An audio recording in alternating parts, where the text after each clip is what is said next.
Good afternoon, listeners. My name is Mark Johnson, Editorial Board Chair and a visionary co-founder of CDO Magazine. I'm also the Regional Vice President of a company called Fusion Alliance out of Cincinnati, and I'm the executive leader of our Strategic Data Management and Analytics group there.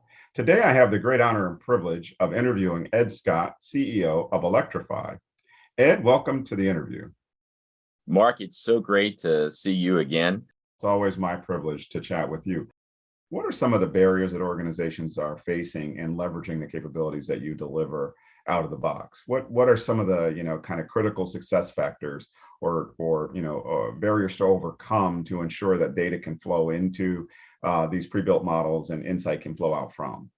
So this is a very, very critical question, Mark, and you know this, and I'm glad you asked this. So many companies start big with a grandiose vision. I'm going to change so much of our company of this, and this. And they expect data and machine learning and computer vision and NLP to be the key drivers of that. We come at our clients and say, don't do that. Don't do that. Start small. Define very precisely a business problem. Mm-hmm. And when you define that business problem very precisely, the problem you want to solve, we will tell the client exactly the data sources that are needed to solve that specific problem. So quite apart from the grandiose notions of cloud and elastic compute and all these promises, we take a very different approach.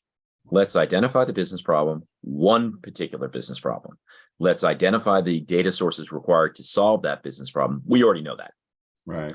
Let's get that data ingested and cleaned and transformed, put into the models, scored and trained with the outcome being placed wherever the client wants it, and get an initial success, a quick win to show the enterprise, to show the C-suite the power of the data. By focusing on the grandiose schemes, if you will, clients and companies lose sight of the particulars that are required to actually execute and show the value.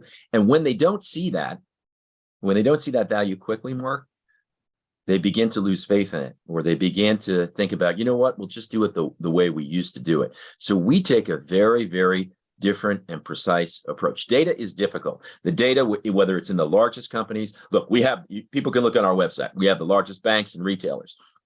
That data, as you well know, my friend, is stuck in 19 different ERP systems, hasn't been cleansed or transformed in 20 years. There have been multiple acquisitions. Nobody even knows where the data is. So you've got to start from a perspective of addressing and playing the ball in golf terms where the ball lies on the fairway, right? And you've got to expect that complexity. And the way we deal with this is, again, start very small, very precisely, and identify the problem and the data sets and get a quick win for the organization. And on the data ingesting and the transformation, we do as much of that in machine learning and automation as possible. Okay. We use machine learning to identify inaccuracies, anomalies in the data, to cleanse that, to make suggestions, and get that data as quickly as possible in a position to get into the models. The machine learning part, Mark, ironically, the machine learning part, it's not the hard part. The hard part is actually, the hard part is on the data side. In fact, we have a phrase, everybody wants our pre-built models. They want the cake. But the problem is, in order to eat the cake, you got to eat your broccoli. And the broccoli is the data ingestion, the data transformation. Right. I love that. Broccoli being my favorite vegetable, by the way, of life. We could talk about that for hours. Let's pivot to the concept of data as an asset. Some industry pundits are saying that data is the last untapped asset on the corporate balance sheet. Even some of the largest and most advanced companies are saying this. Do you agree? And if so, why? Well, that's my phrase, and I'm gonna husband and covet that phrase. And the answer is yes, I do. I do believe that. I do believe that greatly. And it's interesting. People know my background in the financial services world. You know, my contacts across the street are quite significant, and I can tell you that the folks who are sitting at the large buyout funds or the large lenders or asset managers, you know, I'll tell you, they are among the most sophisticated folks that you might run into in business. But I'll tell you something else, Mark. They don't have a sixth sense of data the way they do about the rest of their business. That's exactly right. And I've had discussions with folks at a number of the firms that I've mentioned earlier in the podcast. And it's interesting. I've said, the last 14 years, most businesses have gotten a subsidy from, cheap labor, cheap capital, and cheap goods. Well, we're on the other side of that trade. Interest rates are rising. Labor is very expensive and goods are expensive. We're on the exact opposite of that trade. So how are enterprise customers going to drive value? We at ElectrifAi believe that data will be the driver of enterprise value. The data about your customers, about who they are, who they deeply are, what they want, what they don't want, it's all in your systems. The data about how to optimize your operations, much the same way as we looked at machine learning-led supply chain and freight and logistics. That wasn't the most sophisticated use case, as you know, but the consequential impact is significant. The data is there. And the C-suite and these enterprises have to change their mentality to embrace that, to unlock and unleash the power of that data. That will be the key driver to enterprise value. And I passionately believe this, Mark. There was a joint Morgan Stanley McKinsey study that looked at the profitability between tier 1 and tier 2 companies. And over 40 years prior to the Lehman fall, it was about 2x. Tier 1 companies are at two times as profitable. They got to invest in a little bit more in tech and so forth. Post Lehman, that gap went to 6x. Right. Now, post pandemic, we haven't seen the study, but we would expect that gap to be even bigger.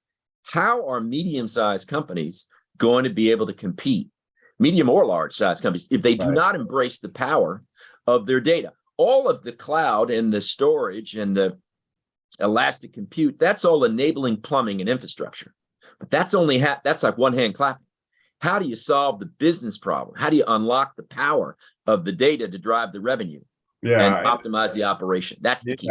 And I think that leads me to this thought about the last mile. And really, when we look at sort of this information or insight revolution that we're in now, we're really talking about, the Industrial Revolution was all about augmenting labor, physical manual labor, augmenting that. But this information and insight, sort of machine learning and AI revolution, is all about augmenting thought, the mind, the power of the mind, providing leverage to the ability to think smarter, act faster, with more predictability on the insights, which I think, we've been saying for a long time here at CDO Magazine and just in my professional career around data and analytics, that it's really that last mile that needs to really be optimized in terms of getting at the value proposition and reducing time to value. So, and by that, I mean, we've talked a lot about this data and where it lives in the operational systems, but in order to power the models, you've got to get it out, you've got to get it prepared. You've got to be able to ingest that information into the models. And to your point of applying some level of machine learning and AI to help prepare the data once you can get access to it, so that it can be used in the models and it can be used appropriately to drive the pre-built algorithms that you've created that can provide those insights, is going to be really key. But we're not just now getting to organizations like yours who bring that value in a container, no play on words, but in a package that can be consumed, installed either on the cloud or on-prem, and really put to work quickly, to produce these insights and to drive decision-making within the organization. And we'll call that the last mile. Why is that really critical from your point of view? It's interesting. I mentioned that I was one of the guys who built the tech and telecom group at Apollo. And years ago, you may remember this, we talked about the tension between the backbone and the fiber providers and the folks who own the content. Do you remember those discussions? Oh yeah, absolutely. Who had more value? The guys bringing the content, or the guys delivering the content close to the customer? And we made the bet that if we could actually create and enable medium-sized businesses, small businesses, even tier 1s, if we could enable them the ability to actually drive the value quickly, through a software container, through a Docker image that had all the ETL, the data transformation, had all the machine learning logic required to solve a business problem, then we would have a real business. And I'll tell you why. Because I'm a big believer that the guy that's closer to the customer that solves the business problem, he's the one who has more value. It's as simple as that. And you and I have talked about this, before. And Interestingly, the mid-sized companies and even some of the bigger ones that we deal with, they don't have access to data engineers and data scientists. They simply don't. We have Fortune 500 companies. I know this is going to shock the audience right now, but you know this. We have Fortune 500 companies that do not have data engineering departments. We're it. They do not have data science departments. We're it. Yeah. And this is what I'm talking about, that we are in the early stages of this journey of data driving the enterprise value going forward. We passionately believe it, but you got to make this simple and easy. You got to take the tech mumbo jumbo out of the equation. Right. Otherwise, you're going to lose the C-suite, as you know. Right. And you got to be able to show up with results quickly. Quick and quick, quantifiable. and in our world, quick is 6 to 8 weeks. Quick. Yeah. Done. Yeah. Well, you went to my question. How long does it take from the time that we drop this solution into an organization around a specific use case to produce those insights that can drive value? 6 to 8 weeks is what you're saying. That's it. Yeah, that's it. And sometimes it's 4 to 6 weeks. It depends on the application and the use case. But yeah, that's it. Shouldn't be more than that.